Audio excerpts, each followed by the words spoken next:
Assalamu alaikum wa rahmatullahi wa barakatuh, mes chers frères et sœurs. La dernière fois, nous avions vu l'invocation en temps de désespoir et aujourd'hui, Inch'Allah, nous allons voir l'invocation et la déception. Mes chers frères et sœurs en islam, ce rappel est inspiré d'un certain nombre de conversations que j'ai eu l'opportunité d'avoir avec des jeunes personnes comme avec des personnes âgées sur un sujet qui est au cœur de la vie de tout musulman. Ce sujet est bien sûr l'invocation, c'est-à-dire les doigts.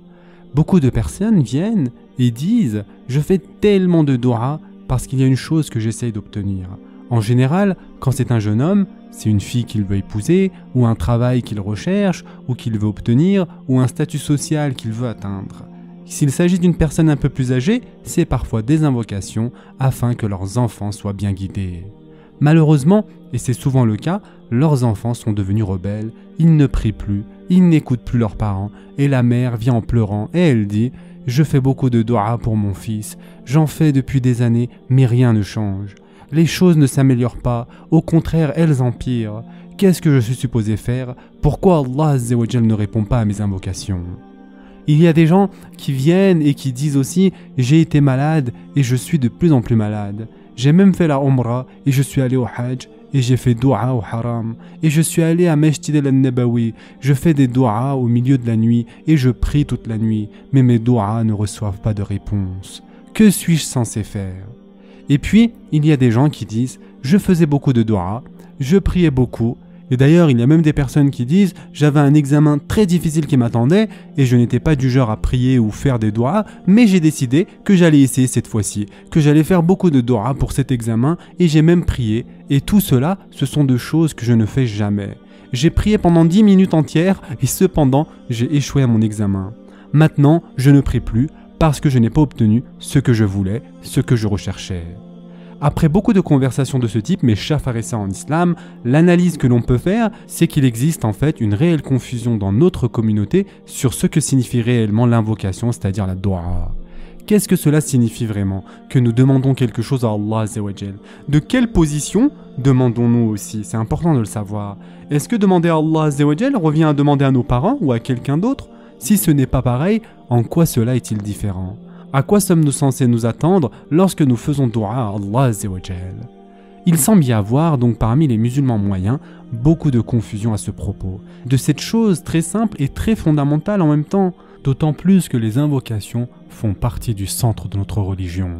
La Fatiha, qui est l'ouverture du Coran et le cœur du Coran, est elle-même une doua. Chaque prophète, alayhim salam, dont Allah Azza wa Jal parle dans le Coran, ont fait des douas. Chacun d'entre eux en ont fait et c'est leur héritage dans le temps. Nous ne connaissons peut-être pas tous les détails, mais par exemple, Nuh alayhi salam a vécu 950 ans parmi son peuple. Nous ne connaissons pas tous les détails de ces 950 années, mais nous connaissons les doigts que Nuh alayhi salam a fait. Allah Azza wa Jal les a mentionnés pour nous dans le Coran. Nous ne savons pas grand-chose sur Yunus alayhi salam, mais nous connaissons ses doigts. Nous ne savons pas grand-chose sur Ibrahim alayhi salam, mais nous connaissons certainement ses doigts. S'il y a une chose qu'Allah Azza wa Jal nous dit définitivement à propos des prophètes alayhim salam, ce sont les prières qu'ils faisaient, la manière dont ils demandaient à Allah subhanahu wa ta'ala. C'est donc quelque chose de très très important dans notre religion. L'une des plus grandes traditions prophétiques est la tradition du doua. Il y a pratiquement une prière pour chaque acte que vous et moi faisons, que ce soit le fait d'entrer dans notre maison, de changer de vêtements, de se saluer, de se marier. Il n'y a pas une seule occasion dans notre vie qui ne s'accompagne pas d'une prière prophétique. Et ceci est incroyable, subhanallah. C'est donc au centre de notre vie, au centre de notre religion, et être confus à ce sujet est très grave. C'est pour cette raison, mes chers frères et sœurs en islam, que nous allons aborder ce sujet aujourd'hui, Inch'Allah, même s'il s'agit d'un sujet bien plus vaste qu'un si bref rappel. Mais en donnant quelques indications de base tirées de quelques versets du Coran, cela va nous permettre, Inch'Allah, de mieux cerner ce sujet fort important. Mes chers frères et sœurs en islam, je suis vraiment désolé de vous interrompre en plein milieu de ce rappel, cependant je voulais vous faire part d'une chose très importante. L'algorithme de YouTube a décidé de ne plus mettre en avant les vidéos d'Islam Spot, ceci est clairement visible avec le nombre de vues. La portée de ces vidéos est très limitée et c'est pour cette raison que je vous invite à commenter, à aimer et à partager un maximum, afin qu'un plus grand nombre de personnes puissent avoir accès à ces vidéos, Inch'Allah. qu'Allah Azza wa Jal nous récompense tous pour nos efforts. Les deux premiers versets en question se trouvent dans la sourate Maryam. Dans la sourate Maryam, nous voyons les prières de différents prophètes, mais il y en a deux en particulier sur lesquels nous allons nous attarder, Inch'Allah. Allah subhanahu wa ta'ala dit dans le Coran et dit « Ô mon Seigneur, mes os sont affaiblis et ma tête s'est enflammée de cheveux blancs. Cependant, je n'ai jamais été malheureux, c'est-à-dire déçu, en te priant, ô mon Seigneur. » Sourate Maryam, verset 4. Mais qui est-ce qui fait cette invocation, mes chers frères et sœurs, au début de la sourate Maryam? Au début de la sourate Maryam se trouve Zakaria alayhi salam qui a atteint un âge avancé. C'est pour ça qu'il dit littéralement « Mes os s'affaiblissent et ils se rebellent contre moi ». Vous savez, dans la médecine moderne, lorsque les os et les articulations ne sont plus aussi solides qu'avant et que les gens ressentent de l'arthrite ou quoi que ce soit dans leurs articulations, c'est littéralement de cela dont Zakaria alayhi salam fait mention. Il lui faut un certain temps pour faire le ruku, ce n'est pas facile pour lui de s'asseoir. Pour les jeunes, faire la prière est très facile, n'est-ce pas? Il suffit d'aller à la mosquée pour s'en rendre compte. Les personnes âgées ont du mal à se relever. Et donc, ceci est tout à fait normal quand vos os s'affaiblissent. Yani, à partir d'un certain âge, un vieillard ou une vieille femme, il leur faut du temps pour s'asseoir, pour se relever. Ils ne peuvent pas tout simplement s'asseoir, il leur faut du temps pour sortir du lit. Ils ne peuvent pas tout simplement sortir du lit comme les jeunes.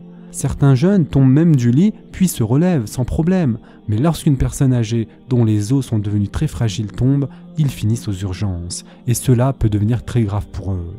Et donc ici, Zakaria alayhi salam sent la faiblesse de ses os. Et c'est là que commence cette conversation avec Allah subhanahu wa ta'ala. Et il dit donc « Et mes cheveux sont comme un feu allumé sur ma tête, et tout ce qui reste n'est que cendre. » Zakaria alayhi salam utilise le mot « H » qui est gris et blanc.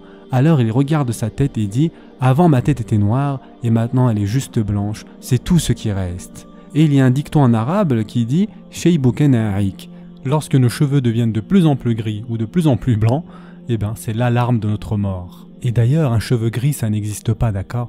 Le cheveu est soit blanc, soit noir. Et c'est ce mélange des deux cheveux qui nous donne l'impression d'avoir des cheveux gris. Autrement dit, chaque fois que vous regardez vos cheveux devenir blancs, c'est un cheveu de plus et un pas de plus vers la mort. Zakaria alayhi salam commence donc le dua en parlant de sa fragilité. Il est devenu très vieux. Il se rend compte qu'il est proche de la mort et puis il dit quelque chose de très profond. C'est son attitude envers les du'as qui compte ici. Il dit « Walam akun bidu'aika rabbi shaqiyya » Yani, je n'ai jamais été malheureux, je n'ai jamais été de mauvaise humeur, je n'ai jamais été mécontent de faire appel à toi, ô Allah. Chaque fois que je te demande, j'ai toujours été heureux, je n'ai jamais souffert de dépression lorsque je t'ai fait dua. C'est ce qu'il dit en effet en repensant à toute sa vie. De plus, comme vous le savez, Zakaria alayhi salam n'a pas d'enfant.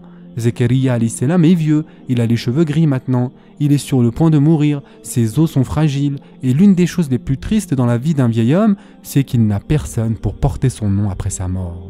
Vous pouvez donc imaginer que ce n'est pas la première fois qu'il fait ce dua pour avoir un enfant. Zakaria alayhi salam a fait des duas toute sa vie, cependant, il dit qu'il n'a jamais été déprimé quand il a demandé. Et cette déclaration qu'a faite Zakaria alayhi salam, mes chers frères et sœurs en islam, elle est en fait incroyablement puissante, car elle nous apprend quelque chose sur notre attitude lorsque nous faisons des duas à Allah Azza wa Jal. Yani, à qui demandons-nous lorsque nous faisons des duas? Nous demandons à notre Rabb, et généralement, nous demandons quand nous ressentons le besoin de quelque chose que nous n'avons pas. C'est probablement le cas pour la plupart des gens, n'est-ce pas? Vous êtes sur le point de vivre quelque chose, une épreuve, ou vous avez un rendez-vous chez le médecin pour un de vos enfants, et nous faisons des duas pour la santé de notre enfant. Ou encore, vous vous présentez à un entretien d'embauche, vous faites des duas à Allah Azza wa Jal, Ya Allah, aide-moi pour cet entretien, j'ai vraiment besoin de ce travail. Ou encore, lorsque vous êtes sur le point de signer les papiers pour un appartement ou une maison et que vous dites « Ya Allah, mets la baraka dans cette maison. Ya Allah, c'est une grosse affaire pour moi. C'est un investissement sérieux dans lequel je m'engage. » Ainsi, lorsque vous faites des duas parce que vous arrivez à un point dans votre vie où vous avez sérieusement besoin de quelque chose et vous vous rendez compte que la seule personne qui peut répondre à vos attentes, à vos besoins, c'est Allah Azza wa Jal à travers les duas. Nous continuerons Inch'Allah la prochaine fois sur ce sujet plus en profondeur. En attendant, Prenez soin de vous mes chers frères et sœurs et à très prochainement, Inch'Allah.